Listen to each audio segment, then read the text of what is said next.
my students. Well, actually last meeting we have learned about two material. Jadi pertemuan sebelumnya kita sudah membahas tentang dua materi.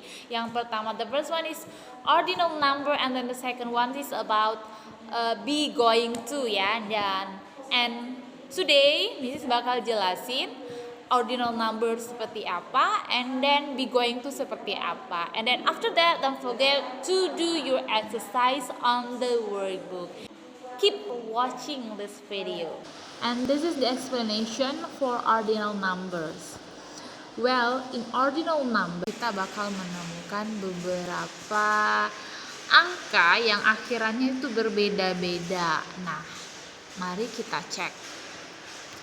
Ordinal number itu merupakan tingkatan digunakan untuk menunjukkan tingkatan suatu gedung, tanggal, urutan suatu langkah atau kejadian. Jadi itu kita menggunakan ordinal number atau angka bertingkat. Kemudian ada pembedanya. Ada yang disebut ordinal number, yang itu kita kenal dengan first, second, third, itu kita sebut ordinal numbers ya. Nah, kalau 1, 2, 3 atau 1, 2, 3, 4, 5, 6, 7, 8 itu kita sebut cardinal.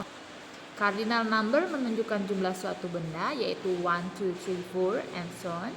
And ordinal number itu menunjukkan suatu tingkatan, first, second, third, fourth, dan lain sebagainya. Nah, kita lihat slide berikutnya. Bagaimana cara membedakan mereka? Cardinal numbers 1, 2, 3, 4, 5, 6. Kalau ordinal numbers first, second, third, fourth, fifth, sixth, seventh, eighth, ninth, 10th, 11th. Nah, ini untuk bilangan berikutnya.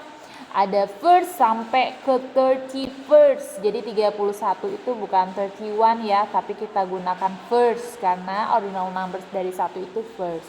Second, 22 itu bukan 22 dalam ordinal numbers, melainkan 21 ya, tapi kita gunakan first karena ordinal numbers dari 1 itu first. Second, 22 itu bukan 22 dalam ordinal numbers, melainkan diganti menjadi 20. How we use in the sentence? Nah, bagaimana kita menggunakannya dalam kalimat? When is your birthday party? Kapankah ulang tahun kamu? Kita jawabnya apa kalau dia menjelaskan tanggal? It is on May 2nd. Or di sini ada nih contoh. Or we can say when's your birthday party? It's on the 2nd of May. 2nd of May juga bisa, May 2nd juga bisa. My birthday is on the 12th of July. Oh, is it? When's your birthday? It's on the 1st of April. Oh, April Fool. Ini bisa contohnya ya. Anak-anak bisa gimana nih menggunakannya? Nah, ini bisa dijadikan contoh. Nah, kemudian di sini kita juga menggunakan ordinal numbers itu dalam sebuah undangan ulang tahun atau undangan apapun itu. Nah, di sini bagaimana cara membuat undangan? Nanti Mrs. bakal minta Ananda Mrs. untuk membuat kartu undangan ya. Ini contohnya. You are invited. Please come, dear. Dear-nya untuk siapa? Receivers atau penerima. Kemudian ada date, ada tanggal. Ingat penulisan tanggalnya menggunakan ordinal number. Ada bulan. Kemudian ada tahun. Ini tahun, tanggal untuk acara ya. Time-nya apa?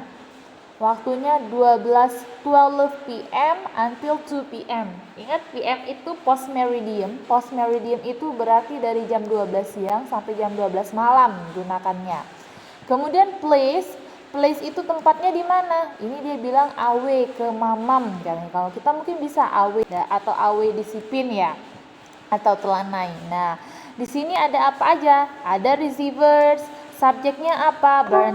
Brandon birthday party. Subjeknya itu intinya ya. Di situ Brandon's birthday party berarti ulang tahun atau pesta ulang tahunnya Brandon. Jadi jangan lupa nama, kemudian kasih abstract, kemudian kasih S.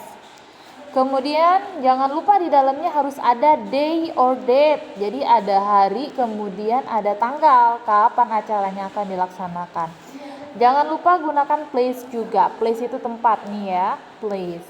Sender from-nya siapa yang mengirim, harus tahu dong. Nah, ini bisa jelas di sini ya, Brandon. Di sini juga ada gambar, berarti ini pestanya pesta Brandon. Oke, I think enough.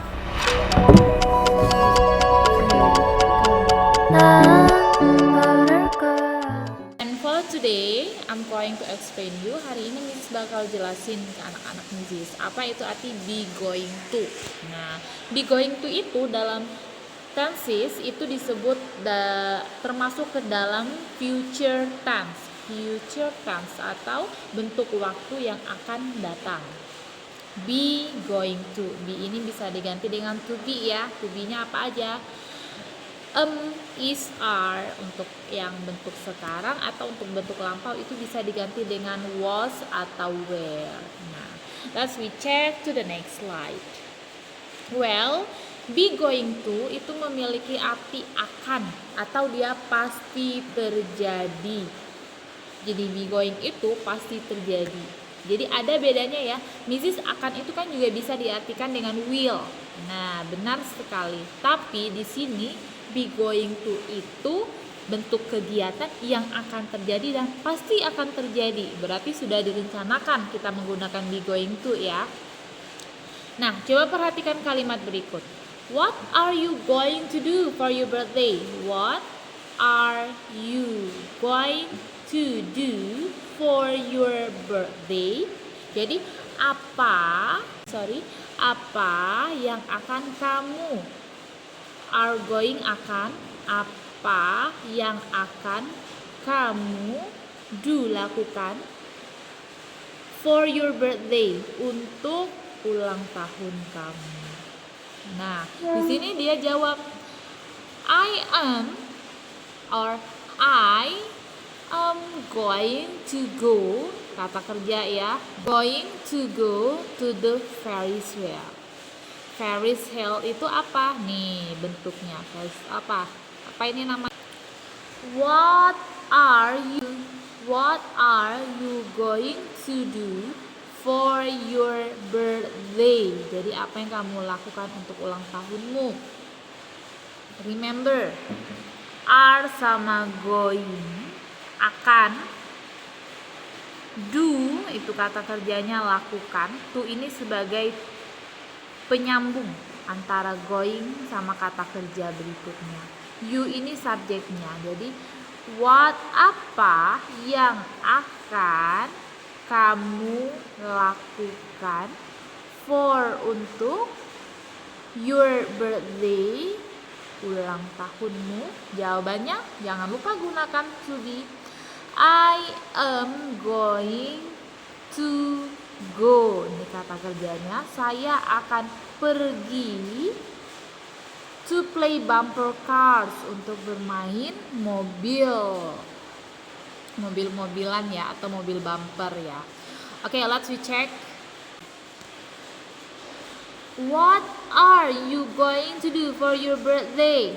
What are you going to do for your birthday? I am going to go to the amusement park. Itu apa? Nah, ini dia. Kita lihat itu akan. Penggunaannya ini bentuknya dalam sebuah kalimat tanya, dan ini bentuknya dalam kalimat positif. Oke, sejauh ini ada pertanyaan? You can chat me for the question, and that's all for the material be going to. Have a great day. That's all. The explanation about the material. Thank you and have a great day.